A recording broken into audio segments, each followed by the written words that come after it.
नमस्कार दोस्तों, आज के इस वीडियो में आप सभी का स्वागत है ग्रीन विंड एग्रो की तरफ से। मैं बात करूंगा आज आपसे एक ऐसे प्रॉब्लम्स के बारे में जो ज़्यादातर हर एक फसलों में देखने को मिलता है, जिसका नाम है फफूंदी।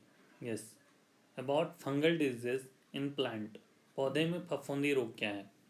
माय फ्रेंड्स, पौधे में कवक के द्वारा हुआ संक्रमण जो पौधे के सभी भागों को प्रभावित करते हैं तथा नुकसान पहुंचाते हैं, फफूंदी रोग कहलाता है।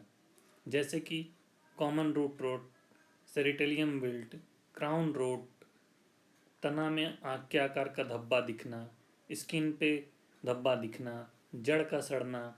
पत्तियों की बात करें तो लीफ ब्लाइट, सड़न, डॉनी मिल्डू, पॉटरी मिल्डू।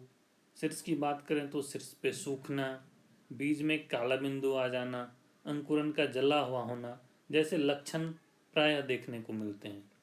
और यह कुछ और नहीं बल्कि फफूंदी रोग है, कवक रोग है। मैं आगे लेके चलूँ आपको तो इसके बहुत तरीके से यह अपने पौधे को नुकसान पहुंचा देता है। जैसा कि आप तस्वीर में देख रहे हैं, ब्लाइट्स हैं, बंट हैं, विल्ट हैं, रोट हैं, स्म्यूट्स हैं, डैमिंग शॉफ है। ये कहीं ना कहीं अनेक तरहों से हमारे पौधे के लिए नुकसानदेह है और जिसकी वजह से फसल के उत्पादन में कमी आती है तथा पौधे स्ट्रेस में आ जाते हैं। जैसा कि तस्वीर में आप देख पा रहे हैं, बहुत सारे पत्ते, फल, फूल हैं और सभी पे कुछ न कुछ विपरीत लक्षण दिख रहे हैं। ये लक्षण कहीं न कहीं फंगस डिजीज के लक्षण हैं, जो कि हम देख के समझ सकते हैं कि हमारा पौधा फंगस से ग्रसित हो रखा है, फंगस अटैक हो चुका है।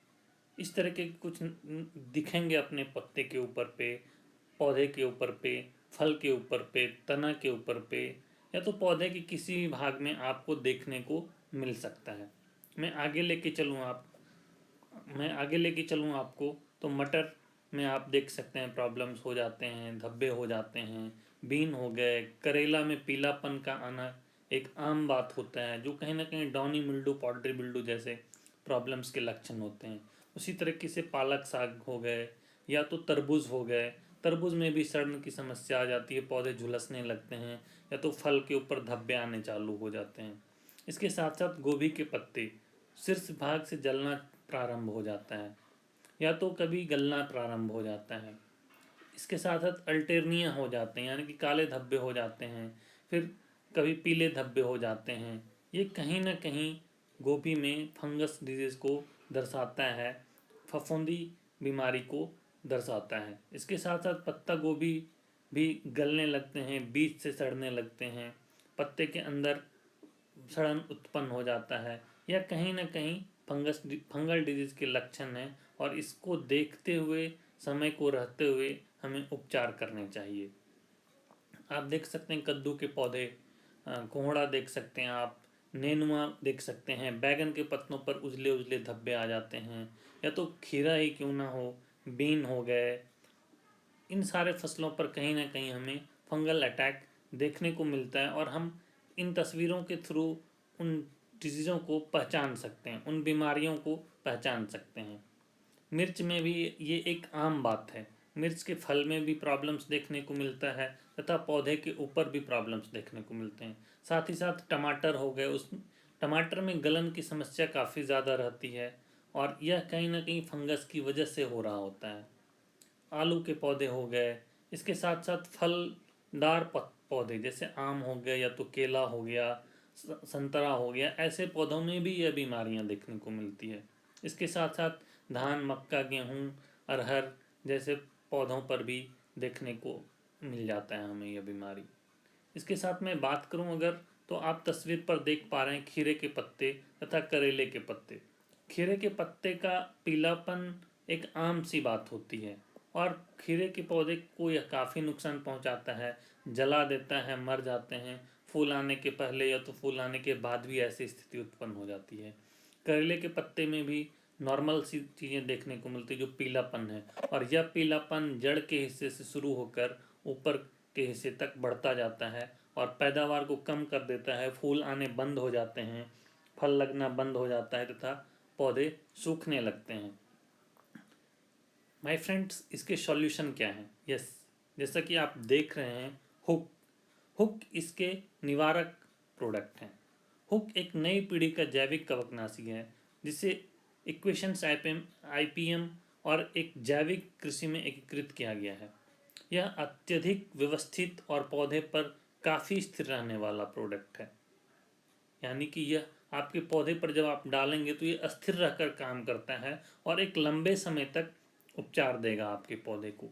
हुक निवारक और उपचारात्मक कवकनाशी के रूप में काम करता है, यानी कि पौधे पर बीमारी को बढ़ने से रोकेगा भी, साथ साथ जो बीमारियां लगी हुई है उसे भी रिपेयर करने का काम करेगा, यानी उसे भी, उन पौधों को भी कुछ हद तक ठीक करने का काम करेगा जो कि ठीक होने की स्थिति में हैं।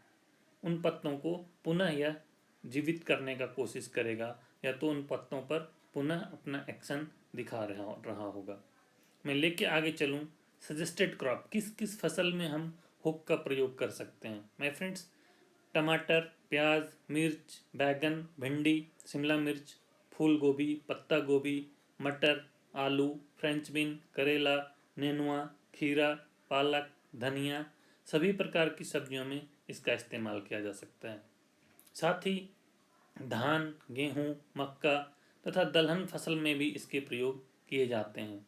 इसके साथ साथ बागवानी फसल में केले, नाशपाती, तरबूज, उसके साथ साथ गेंदा, गुलाब इत्यादि जैसे पौधों पर इसका उपयोग आप कर सकते हैं। इसको स्प्रे कर सकते हैं, इसका छिड़काव किया जा सकता है और इस पर, इन सारे पौधों पर इसके परिणाम बहुत ही उत्तम आते हैं। बहुत ही अच्छे तरीके से यह निवारक का उपाय करता है, निवारक के रूप में काम करता है। माय फ्रेंड्स, हुक हुक है क्या और कैसे काम करता है, स्पेशली किस चीज़ में है। हुक डॉनी मिल्डू, फोमोफोनस, फोमोसिप्स, ब्लैक रोट, चावल में अर्ली ब्लाइट, ब्लाइट रोग, अल्टेरनिया, ब्लैक सीटागोटा, एंथ्राक्लोज आदि के खिलाफ काफ़ी प्रभावी है और यह एक अच्छे तरीके से रिजल्ट देता है जो कि आपको संतुष्ट कर देगा। आपके फसल पर जो बीमारियां बढ़ रही है उसे काफ़ी हद तक कंट्रोल करेगा और आपको यह विजिबल होगा, यह दिखाई देगा कि यह फसल पर काम कर रहा है। इसके परिणाम आपको देखने लायक मिलेंगे my friends. Thank you my friends. Hook के बारे में आज इतना ही जानकारी मैं देना चाहूँगा। विशेष तौर पर कुछ पूछना है तो आप मुझे संपर्क कर सकते हैं। मेरा नंबर मैं आपको आगे दिखाता हूँ, 9386172210 है। धन्यवाद, शुक्रिया।